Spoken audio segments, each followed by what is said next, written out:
नमस्ते बच्चों। हम बात कर रहे थे पाठ एक अपना लेसन वन ठोस अवस्था में क्रिस्टलीय ठोस एक्रिस्टलीय ठोस के बारे में आपको बता दिया गया था क्या होते हैं। ठीक है, कुछ परिभाषाएं आपने देख ली हैं। अब आगे जो अपना टॉपिक चलेगा, नेक्स्ट हम लेते हैं यहाँ पर अगला क्रिस्टल के एक टॉपिक है क्रिस्टल के पैरामीटर पैरामीटर। ठीक है, ये एक अपना नया टॉपिक लेते हैं। देखो क्रिस्टल के पैरामीटर क्या है, तो आप यहाँ इसकी परिभाषा ये बता सकते हैं कि क्रिस्टल को दर्शाने के लिए कुछ इकाइयों को काम में लेते हैं हम, कुछ इकाइयाँ काम में लेते हैं और उन इकाइयों को ही हम कहते हैं क्रिस्टल के पैरामीटर। क्रिस्टल को प्रदर्शित करने के लिए कुछ इकाइयाँ काम में ली जाती हैं और उन इकाइयों को हम कहते हैं क्रिस्टल के पैरामीटर। और क्रिस्टल के कुल 6 पैरामीटर होते हैं, ये भी ध्यान रखना आप। क्रिस्टल के कुल 6 पैरामीटर होते हैं। ठीक है, 6 पैरामीटर होते हैं। 6 कौन कौन से हैं वो देख लो। 3 पैरामीटर तो होते हैं, 3 जो हैं वो तो अक्षीय अक्षीय लंबाई के होते हैं और 3 जो पैरामीटर होते हैं, ये 3 पैरामीटर होते हैं अक्षीय कोण के होते हैं।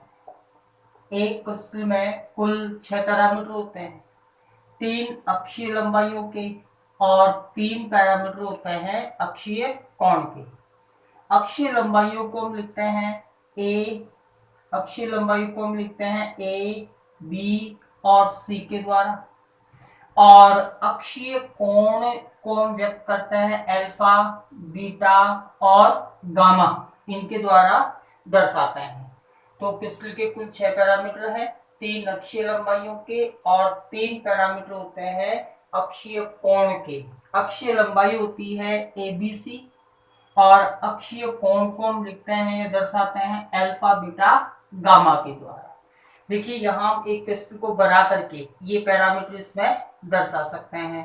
एक क्रिस्टल की संरचना बनाते हैं। देखो ये अपना एक क्रिस्टल हो गया इस तरीके से, ये मैंने एक क्रिस्टल बना लिया। ठीक है, इसको इससे मिला देंगे। अब यहाँ देखिए इस क्रिस्टल में 3 प्रकार की लंबाइयां हैं। एक तो मान लीजिए ये हो गई अपनी ए, ये तो अपनी हो गई है ए, और इसके बाद में इस लंबाई को मान लेते हैं बी और इस लंबाई को मान लेते हैं सी। तो ये अक्षीय लंबाइयां हो गई। देखो एक तो ये हो गई अपनी बी वाली, एक अक्षीय लंबाई ये होती है ए और एक होती है ये सी। तो 3 तो अक्षीय लंबाई हो गई है। अब देखो यहाँ कोण बनते हैं 1, 2 और 3 कोण बनते हैं। तो ये अल्फा, ये बीटा और ये गामा, ये 3 कोण है अल्फा, बीटा और गामा।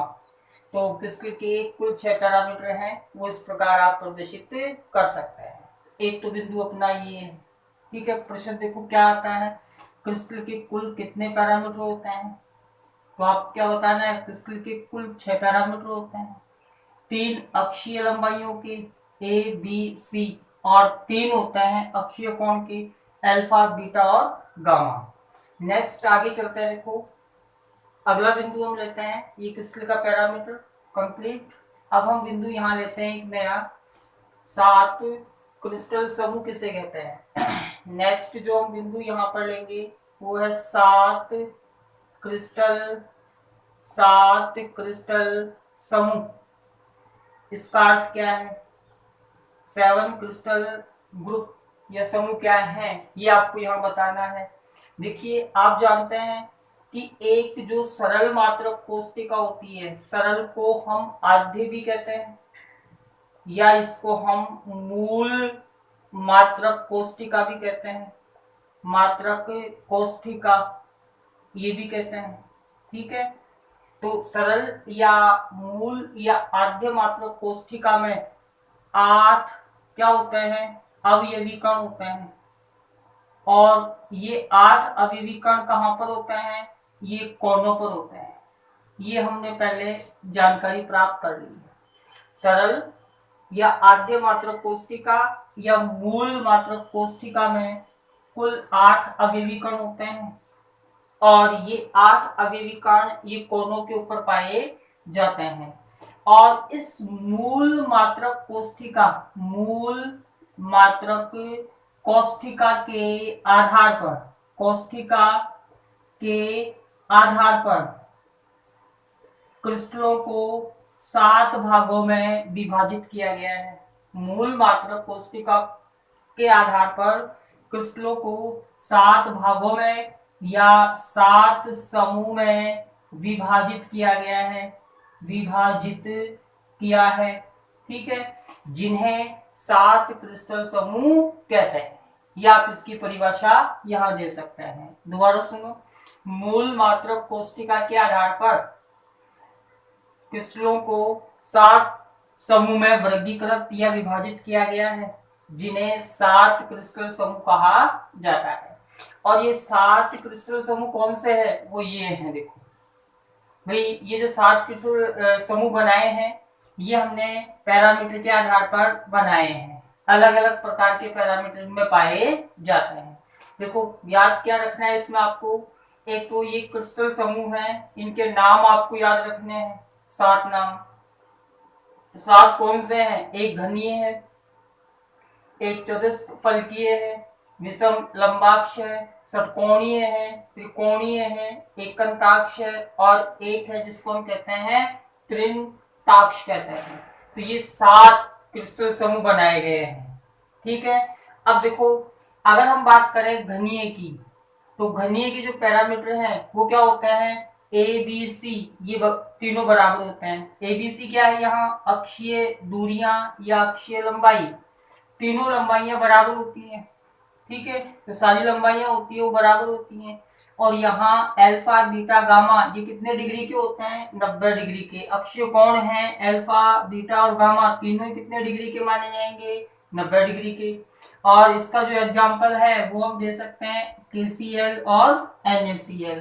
तो एक तो प्रकार अपना ये हो गया घनीय, कि घनीय मात्रक कोष्ठिक घनीय जो क्रिस्टल समुदाय है या घनीय क्रिस्टल है, इसमें 3 जो अक्षीय लंबाइयां हैं ABC, तीनों का मान बराबर होता है। अक्षीय कोण है अल्फा बीटा गामा, तीनों बराबर होते हैं, 90 डिग्री के होते हैं। और फिर ये एग्जाम्पल आगे KCl और NaCl। इसी प्रकार देखो, एक है चतुष्फलकीय, इसमें A और B जो है लंबाइयां, अक्षीय लंबाई A और B ये तो बराबर होती है, लेकिन जो तीसरी लंबाई है C, ये नॉट इक्वल, इसको हम कहेंगे नॉट इक्वल, बराबर नहीं है। और अल्फा बीटा गामा 90 डिग्री के हैं। एग्जाम्पल SnO2 में इसी प्रकार की अक्षीय लंबाई और अक्षीय कोण होते हैं। टाइटेनियम ऑक्साइड में भी यही पाया जाता है। विषम लंबाक्ष में देखो, तीनों लंबाइयां बराबर नहीं होती हैं, A B C तीनों बराबर नहीं है, लेकिन इसमें क्या होता है? अल्फा बीटा गामा, इसमें क्या होता है? अल्फा बीटा गामा, ये तीनों क्या होते हैं? 90 डिग्री के होते हैं। एग्जाम्पल आप बता सकते हैं कि NO3 है और एक BaSO4 है, बेरियम सल्फेट है, षटकोणीय है। इसमें देखो, इसमें ABC, A और B ये बराबर हैं, C नॉट इक्वल, बराबर नहीं है। इसके अलावा इसमें हम बात करते हैं कि अल्फा और बीटा ये तो होते हैं 90 डिग्री के, अल्फा और बीटा ये दोनों जो कोण हैं ये 90 डिग्री के हैं, लेकिन एक कोण गामा ये होता है 120 डिग्री का है। एग्जाम्पल हम बता सकते हैं, देखो इसका, एक तो Mg मैग्नीशियम की जो संरचना होती है, मैग्नीशियम का जो क्रिस्टल होता है वो षटकोणीय प्रकार का होता है, और उसमें ये अक्षीय या ये पैरामीटर पाए जाते हैं। इसमें Mg हो गया, ZnO हो गया। एक एग्जाम्पल हम ले लेते हैं यहाँ पर ग्रेफाइट, एक होता है ग्रेफाइट, ये भी इसी का एग्जाम्पल है, षटकोणीय है। एक हम बात करते हैं यहाँ पर त्रिकोणीय, इसमें ABC तीनों जो लंबाइयां हैं अक्षीय बराबर होती हैं, अल्फा बीटा गामा ये तीनों बराबर होते हैं, लेकिन 90 डिग्री के बराबर नहीं होते हैं। एग्जाम्पल है CaCO3, कैल्साइड कहते हैं इसको कैल्साइड कहते हैं, और HgSO4 इसको हम सिनेबार कहते हैं। ये इसके एग्जाम्पल हो गए। इनकी जो संरचना है वो त्रिकोणीय होती है। एकंताक्ष में A B C ये तीनों बराबर नहीं होती हैं अक्षीय लंबाइयां, अल्फा और गामा ये 90 डिग्री के होते हैं, और लेकिन जो बीटा कोण है ये 90 डिग्री के बराबर नहीं होता है। एकंताक्ष है, एग्जाम्पल में एकंताक्ष गंधक है Na2SO4 10H2O, ये इसके एग्जाम्पल हो गए हैं। एक हम बात करते हैं त्रिंताक्ष की, तो इसमें देखो A B C तीनों बराबर नहीं है, अल्फा बीटा गामा ये बराबर नहीं होता है और 90 डिग्री के बराबर भी नहीं होता है। K2Cr2O7 potassium dichromate H3BO3 boric acid ये इसके एग्जाम्पल हैं, यानी इनकी संरचनाएं ऐसी होती हैं। तो एक तो ये सारणी आपको ध्यान रखनी है, अक्षीय कोण अक्षीय दूरियां क्या होती हैं। प्रश्न देखो कैसे आते हैं। प्रश्न आ गया कि कोई एग्जाम्पल आपको दे दिया, जैसे मैंने कहा ग्रेफाइट, ग्रेफाइट किस क्रिस्टल समुदाय से संबंध रखता है, तो ये किससे रखता है, षटकोणीय से रखता है। एक तो एग्जाम्पल देगा, एग्जाम्पल देख करके यहाँ हमें समुदाय पूछेगा कि ये किस समुदाय से संबंध रखता है। ठीक है, प्रश्न आया हुआ है। एक तो इम्पोर्टेंट यहाँ पर ग्रेफाइट है, ठीक है, इसको याद रखना ग्रेफाइट का। एक HGS सिनेबार को ध्यान रखना, एग्जाम्पल दे दे कि भाई सिनेबार किस प्रकार का क्रिस्टल समुदाय है, त्रिकोणीय है। एक है एकंताक्ष भी इंपॉर्टेंट है यहाँ पर, इसको भी ध्यान रखना, एकंताक्ष को अच्छा एग्जाम्पल बनता है। बोरिक अम्ल वाला अच्छा एग्जाम्पल बनता है, ठीक है, बोरिक अम्ल H3BO3 ये भी ध्यान रखना। एक ये Na2SO4 10H2O है। एक आप ये कैल्साइट भी ध्यान रखना, Mg को ध्यान रखना। ये कुछ एक एग्जाम्पल हैं जो बहुत इंपॉर्टेंट एग्जाम्पल हैं, यहाँ से प्रश्न बनते रहते हैं। तो एक तो प्रश्न का तरीका ये हो गया कि आपको कोई भी एग्जाम्पल दिया जाएगा, कोई भी एग्जाम्पल दिया जाएगा और फिर उसका संबंध पूछेगा कि किस क्रिस्टल समुदाय से ये संबंध रखता है, तो आपको बताना पड़ेगा। एक जो प्रश्न इस सारणी में बनता है उसका तरीका है, कोई भी क्रिस्टल समुदाय का आपको नाम दिया जाएगा और फिर उसके पैरामीटर लिखवाए जाएंगे। ऐसे भी प्रश्न बोर्ड में बनते हैं, जैसे आपको कह दिया भाई षटकोणीय क्रिस्टल के पैरामीटर लिखिए, तो आप क्या लिखोगे A B C, ये वाले A और B बराबर हैं, C बराबर नहीं है। अक्षीय जो दूरियां है उनके बारे में, अक्षीय कोण के बारे में लिखोगे अल्फा बीटा बराबर 90 डिग्री, गामा 120 डिग्री का होता है। तो इस सारणी में दो प्रकार के प्रश्न बनते हैं अपने, एक तो एग्जाम्पल देगा और फिर उसका संबंध पूछेगा कि किस समुदाय से ये संबंध रखता है, या फिर आपको क्या कहेगा, कोई समुदाय देगा, समुदाय का नाम दिया हुआ होगा और फिर पूछेगा भाई बताओ कि ये जो समुदाय है इसके पैरामीटर बताइए क्या है। ठीक है, क्रिस्टल समुदाय इसके पैरामीटर लिखिए, 3 अक्षीय लंबाइयों के और 3 अक्षीय कोण के पैरामीटर आपको लिखने पड़ेंगे। एक टॉपिक अपना ये कंप्लीट हो गया है, 7 क्रिस्टल समूह वाला। ठीक है, 7 क्रिस्टल वाला समूह कंप्लीट, सारणी परिभाषा हो गई है। इसके बाद में आगे हम चलते हैं, देखो ब्रेवे जालक, एक बिंदु लेते हैं, इसको यहां साफ करके, ब्रेवे जालक क्या है। नेक्स्ट जो टॉपिक आ गया अपना वो है ब्रेवे, ब्रेवे जालक। कई बार ये पूछ लेता है कि ब्रेवे जालक किसे कहते हैं, तो देखो इसमें क्या बताना है आपको। एक वैज्ञानिक था ब्रेवेज, ब्रेवेज, कई जगह इसको ब्रेवे भी लिखा गया है, ब्रेवेज। इसने क्या किया, इसने 7 क्रिस्टल समूह जो हैं, 7 क्रिस्टल समूह, अभी मैंने आपको बताया ये 7 क्रिस्टल समूह हैं ये वाले। तो ब्रेवेज ने क्या किया, 7 क्रिस्टल समूह से 14 प्रकार के, 14 प्रकार के विभिन्न, 14 प्रकार के विभिन्न क्रिस्टल जालक बनाए, क्रिस्टल जालक बनाए, और इन्हीं क्रिस्टल जालकों को, इन्हीं क्रिस्टल जालकों को हम क्या कहते हैं, ब्रेवे, ब्रेवे जालक कहते हैं। ये इसकी परिभाषा हो गई। ब्रेवेज ने 7 क्रिस्टल समूह से 14 प्रकार के विभिन्न क्रिस्टल जालक बनाए, जिन्हें ब्रेवे जालक हम समझाएंगे। ध्यान देना भाई, ये 7 क्रिस्टल समूह है, एक सारणी और बनेगी यहाँ पर, वो देखो कैसे बनाएंगे हम। ये 7 क्रिस्टल समूह है और इनके द्वारा बनने वाले ब्रेवे जालकों की संख्या देखो कैसे इसने वर्गीकरण किया। तो यहां हम ले लेते हैं ये क्रिस्टल समुदाय, ठीक है, यहां हम ले लेते हैं क्रिस्टल समुदाय, और फिर यहां ले लेते हैं हम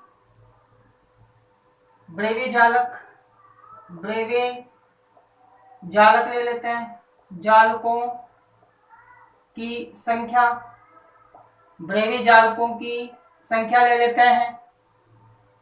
और फिर यहां पर अगला जो कॉलम है उसमें ले लेंगे मात्रक कोष्ठिका, ले लेंगे मात्रक कोष्ठिका, ये ले लेंगे। तो एक सारणी के द्वारा ब्रेवे जालकों को बता रहा हूं मैं आपको। देखो ये 7 जो क्रिस्टल समूह है, इनसे ब्रेवे ने 14 प्रकार के क्रिस्टल जालकों का निर्माण किया। कैसे किया, किससे कितने जालक प्राप्त किए? तो देखो इसमें जो अपना है ये घनी है, इससे कुल 3 जालक प्राप्त किए गए, चतुष्कफलकीय से 2 प्राप्त किए गए, विषम लंबाक्ष से 4 प्राप्त किए गए। इसके बाद में षटकोणीय से 1 जालक बना, त्रिकोणीय से 1 जालक बना, एकंताक से 2 जालक बनाए गए और त्रिंताक से 1 जालक बनाए गए, 1 जालक प्राप्त किया गया। तो कुल जो है वो कितने हो गए, 14 ब्रेवे जालक हो गए, ठीक है भाई। घनीय से 3 प्राप्त किए, 3 प्रकार के, चतुष्कफलकीय से 2 प्रकार के प्राप्त किए, विषम लंबाक से 4 प्रकार के, षटकोणीय से 1 प्रकार का जालक बना, त्रिकोणीय से 1 प्रकार का, एकंताक से 2 प्रकार के और त्रिंताक से 1 प्रकार का क्रिस्टल जालक बनाया गया। अब देखो इनमें मात्र कोष्ठिका, जैसे इसमें 3 जो बने, एक तो बना सरल से, सरल मात्र कोष्ठिकाओं की पुनरावृत्ति हुई, 1 जालक का निर्माण हो गया। एक इसने बनाया काय केंद्रित, काय केंद्रित मात्र कोष्ठिका से बनाया घनीय, और एक इसने ले लिया फिर फलक केंद्रित मात्रक कोष्ठिका, केंद्रित मात्रक कोष्ठिका, ठीक है, केंद्रित मात्रक कोष्ठिका ये ले ली, सरल काय फलक केंद्रित। तो एक क्रिस्टल जालक तो बना सरल मात्रक कोष्ठिकाओं से, इनकी बार बार क्या हुई, पुनरावृत्ति हुई, 1 जालक बना। काय केंद्रित से बना, फलक केंद्रित से बनाया। ऐसे ही चतुष्कफलकीय में 2 प्रकार की, एक तो सरल मात्रक कोष्ठिका काम में ली गई और एक काम में ली गई काय केंद्रित मात्रक कोष्ठिका काम में ली गई, 2 है। विषम लंबाक्ष इसमें सर्वाधिक है जो क्रिस्टल जालक, एक तो सरल, एक काय, एक फलक और एक आधार केंद्रित, ये मात्रक कोष्ठिकाएं काम में ली गई, 4 प्रकार की, सरल, इनकी बार बार पुनरावृत्ति की, 1 जालक बना, काय से बनाया, फलक केंद्रित मात्रक कोष्ठिकाओं को लेकर के और आधार केंद्रित मात्रक कोष्ठिकाओं को लेकर के इन जालकों को बनाया गया। अब देखो षटकोणीय में 1 ही जालक बना, तो उसमें केवल 1 मात्रक कोष्ठिका सरल काम में आई। त्रिकोणीय में 1 ही जालक बना, उसमें भी सरल मात्रक कोष्ठिका या आद्य मात्रक कोष्ठिका काम में आई। एकंताक्ष से 2 बने, तो एक तो सरल से बना मात्रक कोष्ठिका से और 1 जालक बनाया गया काय केंद्रित मात्रक कोष्ठिका से बनाया गया, ठीक है। और त्रिंताक्ष इसमें 1 ही बना, तो ये मात्रक कोष्ठिका इसने काम में ली सरल। तो इस प्रकार से एक सारणी देखो ये बनी अपनी। इस सारणी में आपने देखा कि क्रिस्टल समुदाय कौन से हैं और ब्रेवे जालकों की संख्या कितनी है, किस समुदाय से कितने जालकों का निर्माण किया गया। तो यहां से जो प्रश्न बनता है, एग्जाम में आया हुआ है कि सर्वाधिक क्रिस्टल जालक, ब्रेवे जालक सर्वाधिक ब्रेवे जालक किस क्रिस्टल समुदाय से प्राप्त किए जाते हैं? तो किससे? विषम लंबाक्स कितने? 4 प्राप्त किए जाते हैं। तो कोई भी नाम दे देगा। घनीय से कितने बने? 3 बने। षटकोणीय से कितने बने? 1 बने। त्रिकोणीय से कितना जालक बनता है? 1 बनता है। तो ये अपना हो गया ब्रेवे जालक हो गया है। ठीक है, एक पॉइंट अपना ये पूरा हो गया है। इसके बाद में हम आगे चलते हैं। देखो अगला बिंदु लेते हैं। ये अपना पॉइंट कंप्लीट है। सारणी आपको बनानी है, तो इस तरीके से आप सारणी बनाओगे। आगे चलते हैं। देखो आगे हम बात करते हैं कि रिक्तियां। ठीक है, रिक्तियों की बात करते हैं अभी। आगे हम बात कर लेते हैं यहाँ पर रिक्तियां। ठीक है, आगे है रिक्तियां, या इनको हम अंतराल भी कहते हैं। रिक्तियां या इनको अंतराल कहते हैं। देखिए रिक्तियां होती क्या है, फिर हम देखेंगे कौन कौन सी रिक्ति है। जब एक क्रिस्टल का निर्माण करते हैं, देखो इस तरीके से अवयवी कण आपस में जुड़ेंगे। ये अवयवी कण आपस में जुड़ गए और अवयवी कण लगातार आपस में जुड़ते रहेंगे, ऊपर नीचे इनका जमाव होता रहेगा। और इनके बीच में देखो ये स्थान खाली रह गया, ये वाला ये स्थान खाली रह गया जिसको मैंने काला किया है। इसे हम कहते हैं रिक्ति, या इसको हम कहते हैं अंतराल। ठीक है, तो जब एक क्रिस्टल का निर्माण करते हैं तो उनके मध्य कुछ रिक्त स्थान खाली रह जाते हैं, उन्हें रिक्ति या अंतराल कहा जाता है। देखिए अपने जो रिक्तियां काम में आने वाली हैं उनकी बात करते हैं हम। देखो एक रिक्ति जो है वो तो होती है चतुष्क फलकीय। चतुष्क फलकीय रिक्ति एक तो अपने ये काम में आएगी, इसके बारे में देखना है आपको, चतुष्क फलकीय रिक्ति। और एक जो रिक्ति आपके काम में आने वाली है वो होती है अष्टफलकीय रिक्ति। ठीक है, एक हम बात करेंगे नंबर 2 अष्टफलकीय। अष्टफलकीय रिक्ति। ठीक है, 2 हो गई, एक चतुष्क फलकीय, एक अष्टफलकीय। चतुष्क फलकीय रिक्ति को देखो, आपको ये बताना है ये रिक्ति कैसे बनती है और एक क्रिस्टल में इस रिक्ति की संख्या कैसे ज्ञात करते हैं। ध्यान दीजिए भी, चतुष्क फलकीय रिक्ति ये 4 अवयवी कणों से मिलकर बनती है। देखो इस तरीके से 4 अवयवी कण, 3 तो इस प्रकार रखने हैं आपको। ठीक है, एक तल में एक अवयवी कण यहाँ ऊपर की ओर आ जाएगा। देखो ऐसे एक ये, तो चतुष्क फलकीय रिक्ति 4 अवयवी कणों से मिलकर के बनती हैं। 3 अवयवी कण तल में रहते हैं और एक इस गर्त के ऊपर, गर्त भी कहते हैं इसको, रिक्ति, रिक्ति के साथ इसको गर्त भी कहते हैं, ध्यान रखना, रिक्ति के ऊपर रहता है। तो ये चतुष्क फलकीय रिक्ति हो गई। देखो इसको कुछ इस तरीके से बता सकते हैं, ये ऊपर वाली ये इस तरीके से है। देखो इस रिक्ति का आकार कुछ ऐसा होता है चतुष्क फलकीय। 1 2 3 4, देखो कैसे किया मैंने, ये नीचे वाले 3 गोले हैं इनके केंद्र और एक ये ऊपर वाले गोले का केंद्र। एक अवयवी कण तो यहाँ रखा हुआ है, ठीक है, इसको एक अवयवी कण तो यहाँ रखा हुआ है, एक ये इससे सटा हुआ यहाँ है, इसका केंद्र हो गया। ठीक है, थोड़ा केंद्र में आ जाएगा ये, एक ये इसका केंद्र हो गया, दोनों मिले हुए हैं, और एक ये नीचे वाले का केंद्र हो गया, और एक ये इनके ऊपर रखा हुआ है गोला इस रिक्ति के ऊपर, ये इसका केंद्र हो गया। तो ये चतुष्क फलकीय रिक्ति का आकार होता है, इस तरीके से हम इसको बनाते हैं। फिर मुख्य बात जो है आपको ध्यान रखनी है वो है चतुष्क फलकीय, चतुष्क फलकीय रिक्ति की संख्या, चतुष्क फलकीय रिक्ति की संख्या ये कैसे ज्ञात करते हैं ये आपको बताना है। यहाँ पर चतुष्कफलकीय रिक्ति की संख्या, ठीक है। इसका आकार इस तरीके से बनाया था मैंने, दोबारा बना देता हूँ। देखो ये ऐसी आकार की चतुष्कफलकी होती है, ये अवयवी कणों के केंद्र बिंदु। तो चतुष्कफलकीय रिक्ति की संख्या होती है 2n होती है भी, 2n। यहाँ n का मतलब प्रति इकाई परमाणुओं की संख्या। एक क्रिस्टल में परमाणुओं की संख्या कितनी है, प्रति इकाई परमाणुओं की संख्या है n। इसी प्रकार हम बात करते हैं अष्टफलकीय रिक्ति की।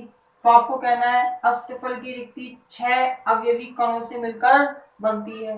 फिर रिक्ति बनानी है। देखो 6 अवयवी कण कैसे बनाओगे, एक अवयवी कण ये हो गया, एक अवयवी कण ये हो गया, और एक अवयवी कण ये नीचे रख देते हैं। देखो एक अवयवी कण ये हो गया, 3 तो नीचे की ओर तल में होते हैं, और 3 अवयवी कण है ये ऊपर की ओर होते हैं। देखो इस तरीके से 3 अवयवी कण ऊपर रखो, एक ये 2 और एक ये ऊपर रख दो यहाँ 3।